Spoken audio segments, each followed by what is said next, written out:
Well, so let's start off the news with the story that is coming out of the United Kingdom, and following that very visit by President John Dramani Mahama, and it has been announced that the UK's Home Office has abandoned plans to make visitors from, so to speak, high-risk countries pay a £3,000 bond before they are allowed into the United Kingdom.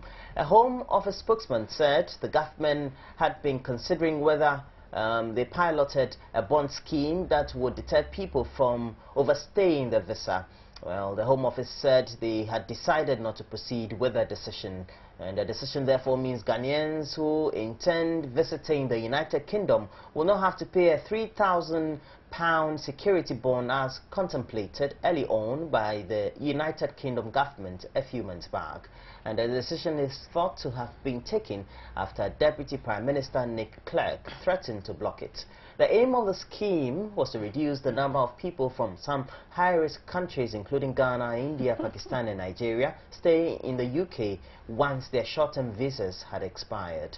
The security bond scheme was due to be piloted from this month as a way of deterring temporary visitors from staying on in the United Kingdom after their visas expired.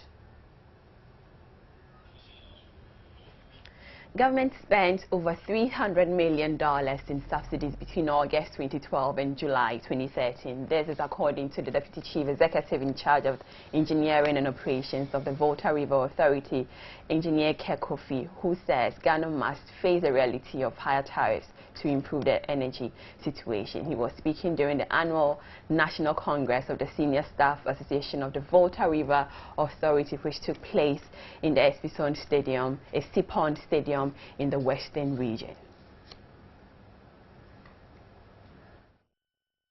On the top of the agenda of the VRA Annual Delegates Congress was the debate on deregulating the power sector and implications on competition, power generation and affordability. The National Chairman of the Senior Staff Association, Winfred Amamu, said now is the time for the VRA to develop innovative ideas to enable them stay ahead in the game. The Deputy Chief Executive in charge of Engineering and Operations of the Volta River Authority, Engineer Kofi, reiterated that the VRA was operating at a loss since they receive only 11 pesos out of 19 spent daily on generating electricity, while government through subsidies has spent over $300 million from August 2012 to July 2013. He further stated that the current tariff being paid by Ghanaians is not enough to cover the total cost of power generation. The VRA spent about $2.5 million each day to purchase crude oil, with over $60 million being spent each month to generate power. If the gas, we get all our machines running on gas, every machine, we don't run any machine on liquid. The time today, I'm sure we can survive. That's what I'm telling people. So people should bear with us. It's not unfortunate we don't have, and we cannot stay in darkness. The accessibility of electricity in this country is over 70%. It's only South Africa which is close to that. So Ghana is a mid-income country and we are developing. The General Manager of TICO, Nana Osafo Kantanka, also commenting on the deregulation of the power sector, called on authorities to ensure that the institutional framework is streamlined to ensure that existing institutions and new independent power producers do not overlap roles or duplicate efforts. There are certain basic functions that are expected of the Volta River Authority. Now you will realize that if you put this within the framework that you have independent power producers that are coming in particularly for complementing thermal generation in the country, then you need to look at specific frameworks that are driving the agenda of these various institutions. Away from energy, let's talk about some sort of energy in a way, as Ghana, for the second time in a decade, experienced an eclipse of the sun. And this year's eclipse, though not a total one like what was experienced back in 2006, attracted a large gathering of curious observers at the Ghana Planetarium to behold the wonders of nature. President of the planetarium, Dr. Jacob Ashong, confirmed to the news team the country will experience another partial eclipse of the sun on September 1, 2015. It was a beehive of activity at the premises of the Ghana Planetarium, where scores of Ghanaians and expatriates trooped to the center to witness a hybrid eclipse of the sun. A hybrid eclipse happens when the distance between the Earth and the Moon is so finely balanced that the curvature of the Earth comes into play. Sunday's hybrid eclipse was greeted with anxiety, excitement and amazement. For a fee of 5 Ghana cedis, patrons at the center were provided an eclipse shades to view the event, but the day belonged to the children. For many others, it was a moment to showcase their ingenuity and inventions, whereas some used telescopes and sophisticated gadgets to view the eclipse, others used improvised local technologies. It was a moment of great excitement when it was announced that the moon was about to start a journey across the sun. Many who observed the eclipse through their eclipse shades saw a crescent-like shape of the sun through their spectacles for the entire period. When they say hybrid, is this kind of thing happen twice a year? We don't always see it, and we are lucky we are seeing this one. But other countries see it because the tilts of the earth means they get their sunlight different from us at different times. So, for example, the Congo, they will get total eclipse, and then Angola will get total eclipse. Now, other countries get it last year, and China, Australia, 2 or 3 years ago, they had total. So all the time, because the moon is moving around us, there are things happening. After an hour of watching and observing, the event passed suddenly, perhaps to the disappointment of some patrons. Dr. Sean, however, confirmed the country will experience another partial solar eclipse on September 1st, 2015. How old are you, Abner? 11. Still on eclipse now, a number of Ghanaians also thronged the street with eclipse shades to observe the natural event as it unfolded. While some were glad to have witnessed such a rare event, others were disappointed the eclipse was partial and short-lived. Whether total or partial remains a unique and rare event which many will not allow to pass them by. As I drove through town, I observed a number of people ready with their eclipse goggles to monitor the moon cover the sun. Persons from all walks of life, from the young to the old, all looked up in expectation as the partial eclipse occurred. A moment no one would want to miss, even me. For the young, it came to make practical what they had learnt in school. It is very educating. Really? So what have you learned so far? You know, you saw it in 2006 and you are seeing it again. I've learned that it's an experience that comes within some years, that it can educate students. We should learn more about it. It feels great because like what God has created is now like portraying today, and you're seeing how the weather looks like. By looking at how the weather looks like, you can see that it's a very great feeling. The weather is changing a little bit and it's getting colder. The old were just fascinated by the whole experience. It's God's creation. It's very nice. So I'm happy to see eclipse of the sun happening. It's a partial eclipse anyway. So it's very nice. I was at the office, but I realized that I didn't have the shades, so I have to come by the roadside, see a taxi driver, just took his shades and start watching. It's very nice, you know. The most important thing which interested me is how the sun and the moon are crashing. It seems the white clouds over there have ceased, like something freeze in the air on one side, like mountains or for mountains. That is the most interesting thing. How do you feel? I feel great about God because God is wonderful.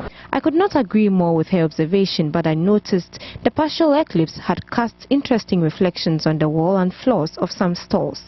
In anticipation of darkness, the street lights had been turned on as early as 1:30 p.m. But since this eclipse covered only 85% of the sun, there was no darkness. In 2006, it was much fun because there was darkness and we were enjoying as we were kids by that time, but now we are grown. Oh, it's a lifetime experience anyway because 2006, that one was total and that was really experience. But with this one, I learned it's 85%. So I don't know how it will be. I'm just waiting. I'm just waiting. Yeah, I'm just waiting. if at the end of the day this is how it remains?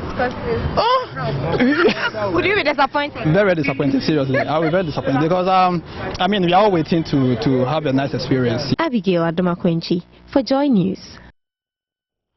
Well, some individuals also cashed in on the unusual event with the sales of special shades to aid those who wanted to observe the moon cover the sun. Well, the one-time opportunity for the traders saw them increase prices of the shades from 1 Ghana cedis to over 5 Ghana cedis at the time of the partial eclipse.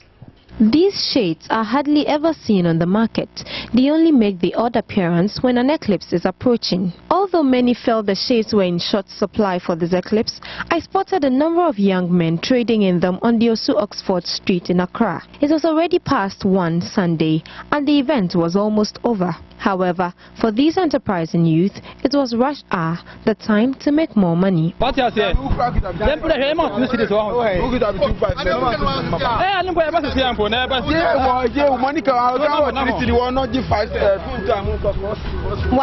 it's quite interesting how business persons or business-minded persons can take advantage of such natural stuff. The shade that is so cheap, as less as 1 cedi, is now selling for between 4 to 5 cedis.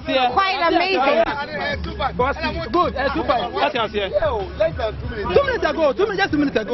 You could only get one of these shades for less than 4 cedis after a hard ordeal of bargaining. Yeah,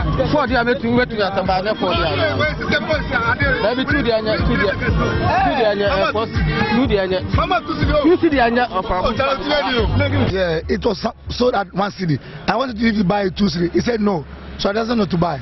But we didn't thinking of this thing will be going, and there's nothing else. We didn't quite a short time. They are making money out of it. Call 1 cedi, 5 cedi. Just imagine. So you're not buying it anymore. How do you intend to see the partial eclipse? I won't buy it. I won't buy.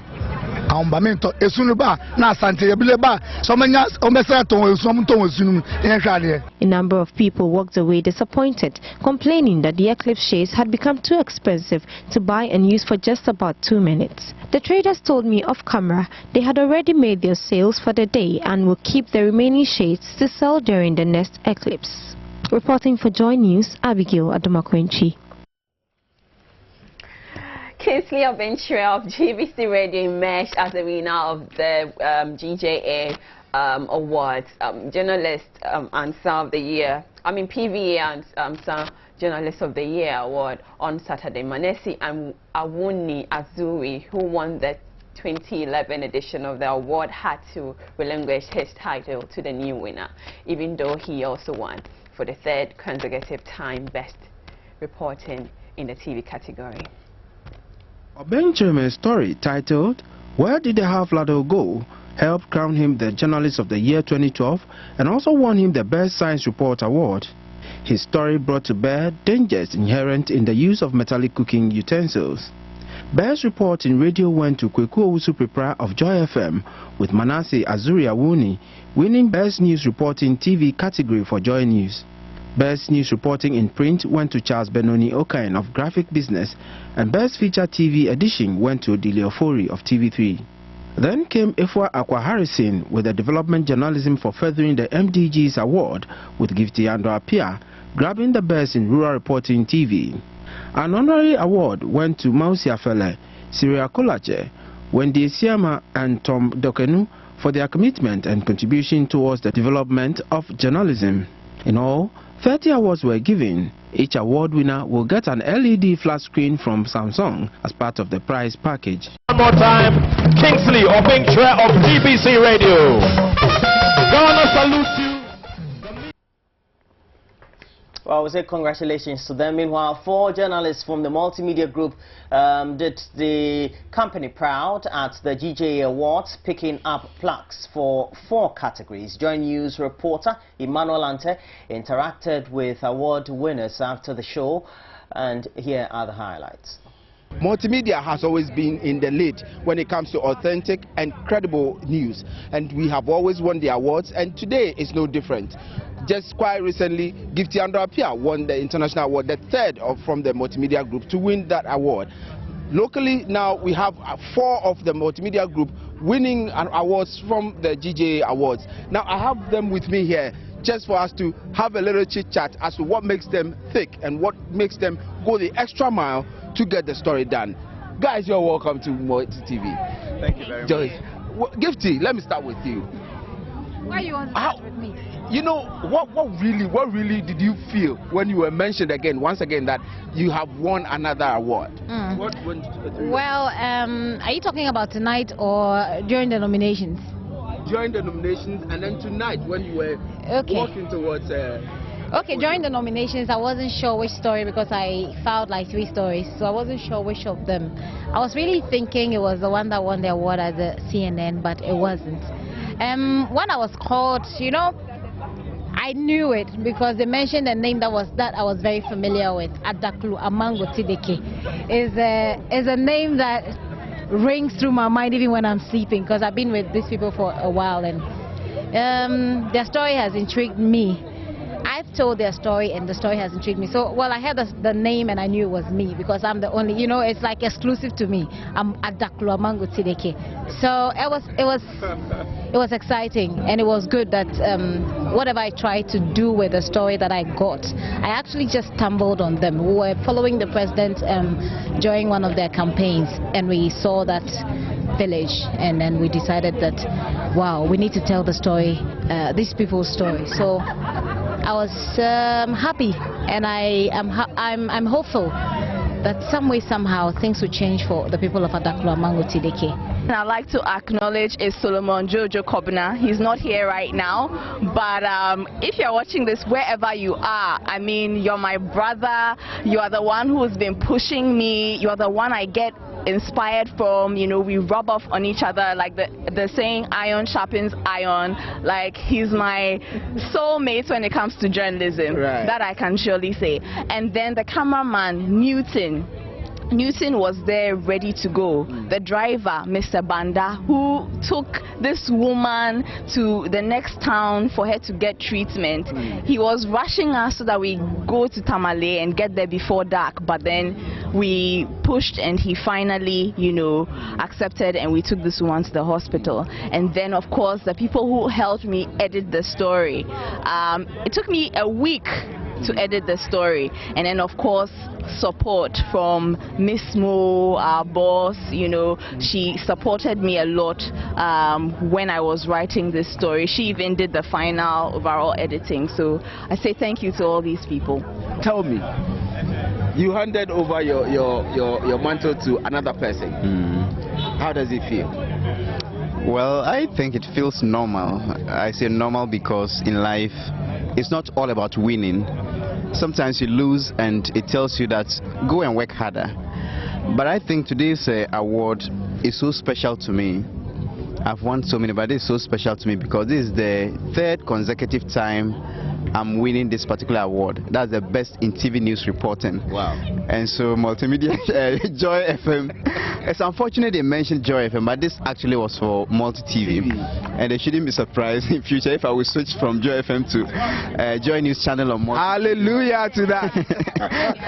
But I must also say I dedicate this award to, especially to Ernest Lamy, the video editor. He actually worked on this particular story.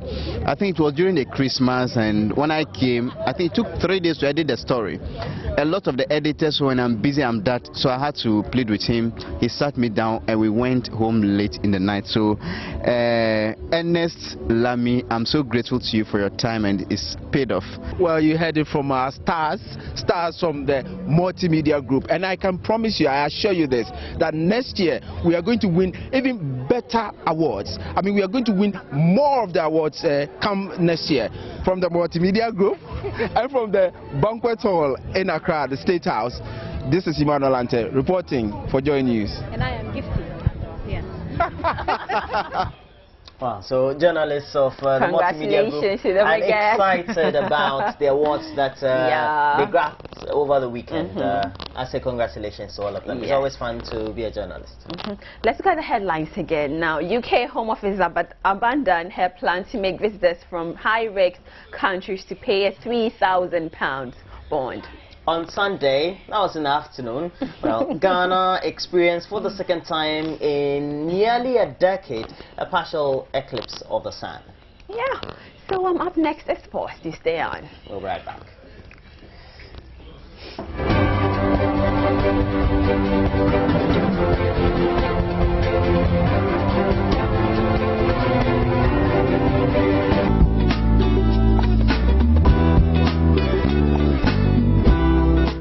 I'm glad to be your way again to talk sports on the AM show, which is proudly sponsored by Tigo. Smile, you've got Tigo. My name is Rashida Baba Kadiri. Now, a lot of things to talk about, but in very limited time. The Black Maidens of Ghana, they gave themselves an edge over Equatorial Guinea as they seek a fourth consecutive qualification to the FIFA Under-17 Women's World Cup upcoming next year in Costa Rica. The Black Maidens, they beat Equatorial Guinea 2-0 in Accra last Saturday. Goals came from Ladi Isaka and Jane Ayem. Remember, Jane Ayem was part of the bronze medal winning team in Azerbaijan in the 2012 edition of the FIFA Under-17 Women's World Cup. We'll bring you details of that and more. Also, yesterday, 7 matches were played and 1 match was played on Saturday. Altogether, 8 matches played in week 10 of Ghana Premier League. So let's check the results for the matches that were played. All 8 matches that were played this weekend. Hatfield failing to equalize or failing to bridge the gap between themselves and league leaders Kumasi Asante Kotoko. They were able to manage a 1-1 draw with King Faisal here in Accra. We saw New Edibiasi beating Ashko 2-0. New Edibiasi ending Ashko's unbeaten run so far in the Premier League. Inter Allies stayed at home and were beaten 2-1 by Hearts of Lions. Hazakis posted a shocking 3-1 defeat over Brekum Chelsea. Ebuswa Dwarfs sharing the spoils with Mediama SC at the Robert Mensah Stadium 1-1. Adriana Stars also losing at home, surprisingly, by a goal to nil to Amida's Professionals. While All Stars joined blank with Bichim United in Adawa Park up north. And then on Saturday, Kumasi Asante Kotoko, they beat Liberty Professionals by a goal to nil in that game. Over there. So with these results, let's see who stands well on the Premier League table. It's still Kumasi Asante Kotoko who lead the pack with 24 points. Hatfield are second with 20 points. Ash Gold have come back to the 3rd position. Remember that before week 10's matches, it was Ash Gold who were in 2nd place after beating Hatfield, but Hatfield have come back to the 2nd position. Ash Gold are third with 19 points. Heart of Lions, they are 4th with 18 points. Mediama SC, Liberty Professionals, Bichim United Dwarfs, Amidas Professionals, they follow in the 5th, 6th, 7th, 8th and 9th positions respectively. Let's see the other half of the table. And the other half of the table has Hazakis, Brekum Chelsea and Inter Allies on the bottom 3. New Edubiase, Wa All Stars, Gianna Stars, King Faisal, all there in the middle.